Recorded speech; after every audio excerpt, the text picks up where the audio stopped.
მოგესალმებით ძვირფასო მეგობრებო. როგორც საქართველოს მოქალაქე უკვე 10 წელზე მეტი ხნის განმავლობაში არ შემიძლია ბედნიერება მოვიკლო და ყველას არ მოგილოცოთ დამდეგი ახალი წელი. სულ რაღაც 5 დღეა დარჩენილი. იმედი მაქვს ღმერთს მადლობა გადაუხადეთ სიცოცხლის კიდევ ერთი ახალი დღისთვის და იმისთვის, რაც მან მოგვიტანა. გთხოვთ მოусვინოთ ჩემს მოკლე გამოსვლას იმის თაობაზე, რომ ნებისმიერ ქვეყანაში მოსახლეობის 60%-ს ხანდაზმული ადამიანები შეადგენენ. სამწუხაროდ, მეც ამ კატეგორიას მივეკუთვნები უკვე 74 წელიწადში ვარ. და კიდევ უფრო სამწუხაროა ის ფაქტი, რომ პოსტსაბჭოთა ქვეყნებში ამ ადამიანების უმეტესობა ძალიან გაჭირვებულად ცხოვრობს. მათ არ აქვთ საკვები, არ აქვთ ტანსაცმელი, რომ გარეთ გავიდნენ და ტუალეტიც კი, რომელიც რადგანაც სახლშიც კი არ მდებარეობს, მაგრამ ეს არავის აღელვებს.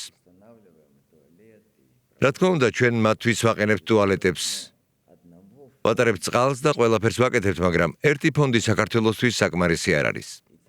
ასე რომ, ძალიან გთხოვთ ყველას, მართალია თქვენს ვთხოვთ ხოლმე, მაგრამ მე ჩემსაც მაინც გავაკეთებ. ჩვენს ფონდში ძალიან ბევრი თბილი ტანსაცმელია და ახალ წლამდე აუცილებლად მოვასწრებთ მისდარიგებას ბევრისთვის. ჩვენ უნაღდო ანგარიშწორებით გადავხდით იმ მაღაზიებს, რომლებიც ბებოებთან ახლოს მდებარეობს.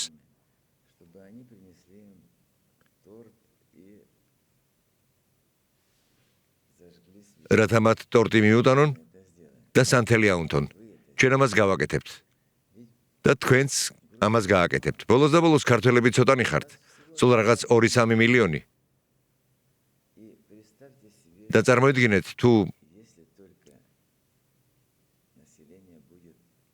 მოსახლეობა იგივე ტემპით გააგრძელებს შემცირებას, შესაძლოა ქვეყანამაც კი აღარ იარსებოს. ეს ძალიან საშიშია. აღარ არსებობს ბაბილონი, აღარ არსებობს დიდი რომი. ბევრი ქვეყანა ოდესღაც უზარმაზარი იყო. მაგალითად,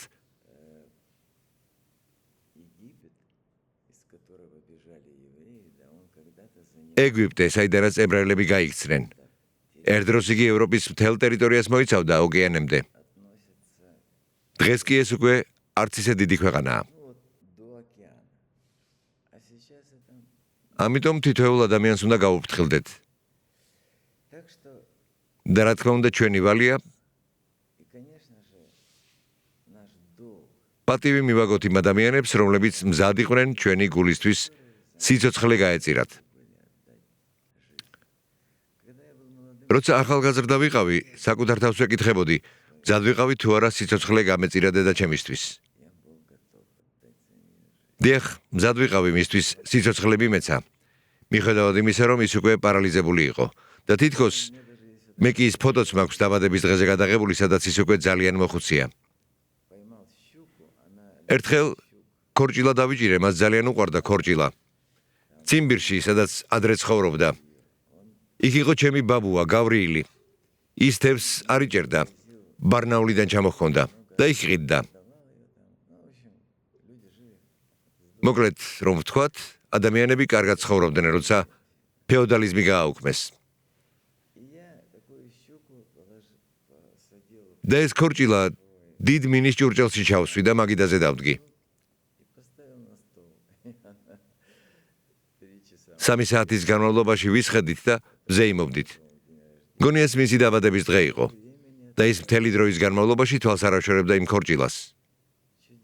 ნამდვილი სასწაული იყო. იცით რა არის საინტერესო? მე ხომ მაღალი რანგის პოლიტიკოსი ვარ. სახელმწიფო მოხელეთა მეორე კლასი. ეს დაახლოებით არმიის გენერლის ტოლფასია. თანაც დიდი ქვეყნის, რადგან უკრაინა ევროპის ყველაზე დიდი ქვეყანაა. მაგრამ მიუხედავად ამისა, მე ყოველთვის ვამბობ იმას, რასაც ვფიქრობ და იმას, რაც გულზე მაძევს. ამით განსხვავდებოდი სხვა პოლიტიკოსებისგან და უკრაინაში მეორე ასეთი ადამიანი უკვე აღარ იქნება. ხოლო საქართველოში მე ვარ. და მე გეუბნებით, რომ ამ მოხუცებიდან ბევრი თქვენი ნათესავია, რადგან პატარა ქვეყნებში ყველა ვიღაცასთან სისხლით არის დაკავშირებული. დაფიქრდით ამაზე. ეს შეიძლება თქვენი ნათესავები იყვნენ. ეს შეიძლება დიდი მოხელეების შვილები და შვილიშვილები იყვნენ. დიახ. ამიტომ დააპურეთ ისინი. ეს ხომ ძალიან მარტივად კეთდება. დაგვირეკეთ ჩვენს ნომრებზე. ჩვენ მოგიყვებით ამისთვის, როგორ ვრიცხავთ თანხებს ახლომდებარე მაღაზიებში.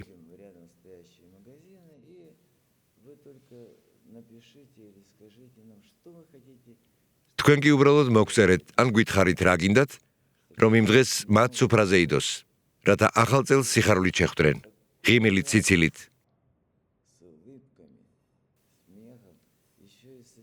მეზობლები შემოვლენ, რადგან ასეთ სუფრას იშვიათად ხედავენ. იქნება ტორტებიც, ნამსხრებიც და რა თქმა უნდა მთავარი. ყველაზე გემრიელი რამ რაც ხანდაზმულებს სჭირდებათ. ეს არის წამალი. ამისთვისაც საჭიროა თანხა. ყველგან საჭიროა ფული. ჩვენ ძალიან დიდ მასშტაბებს მივახციეთ. ფაქტობრივად საქართველოში ერთადერთი საქველმოქმედო ფონდი დავრჩით. და დამიჯერეთ, როგორც მილიარდერს, სხვისი ფული საერთოდ არ მჭირდება. უკრაინაში მე სწორედ ამით ვიყავი ცნობილი, როგორც სახელმწიფო სამსახურში, ისე ბიზნესში, რომ თითოეულ კაპიკს ვაკონტროლებდი. ანუ ჩვენთან რამის მოპარვა უბრალოდ შეუძლებელია. წელს ჩვენ ისევ გვამოწმებს მსოფლიოში ყველაზე დიდი აუდიტორული კომპანია KPMG. ეს კომპანია აუდიტს უწევს ამერიკისა და ინგლისის მთავრობებს. ეს ისეთი ადამიანები არიან, რომლებსაც ვერ მოისყიდი. საქართველოში შეიძლება აუდიტი 2 ლარადაც ჩატარდეს, 10 ლარადაც. მათთან ეს არ გამოდის. მათთვის მნიშვნელობა არ აქვს, $1,000,000 მისცემ, თუ 100 მილიონს ქრთამის სახით. ისინი ზუსტად იმას დაწერენ, რაც ნახეს.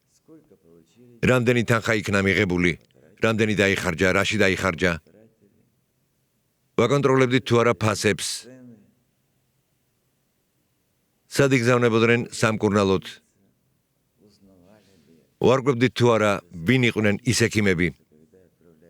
რადგან როცა სამინისტრო აგზავნის საავადმყოფოში.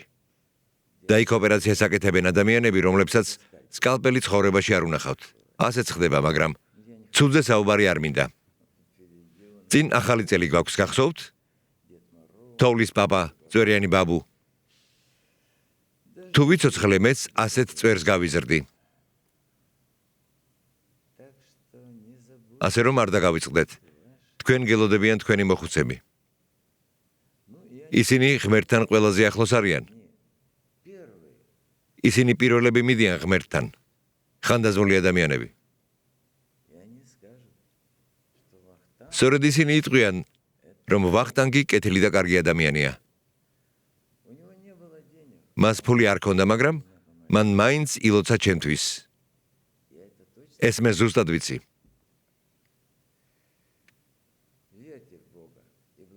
გჯეროდეთ უფლის და მადლობა გადაუხადეთ მას ყოველი ახალი დღისთვის, რომელიც ამ რთულ დროს მოგეცათ. ასე ვაკეთებ მეც.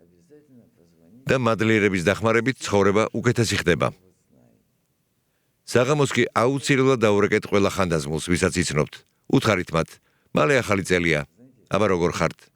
და იცით მაგალითად დედას მეგობარი, თუ კი დედა ან მამა უკვე აღარ გყავთ ამ ქვეყნად, იტყვის, ეს შენ ხარ? შენ ისევ გახსოვ არ?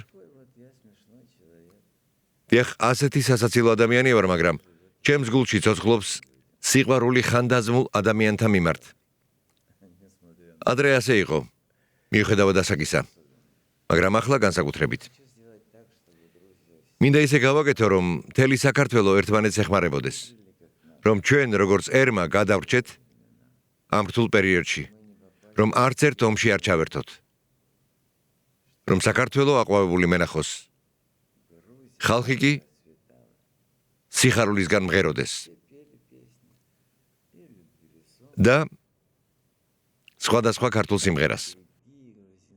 ნედავ ჩამოდიოდეს ხალხი საქართველოში და გახარებულები ყოფილიყვნენ, რომ აქ ასეთი ბუნებაა, ასეთი ადამიანები, ასეთი გულები, ასეთი სიკეთე. და დაურეკეთ თქვენს მშობლებს. ისინი ამას იმსახურებენ. ისინი დღეს თქვენ ზარსელიან, როგორც არასოდეს. ხოლო ჩვენ კი ახალ წელს შევხვდებით ერთმანეთს. ყველას წარმატებას გისურვებთ.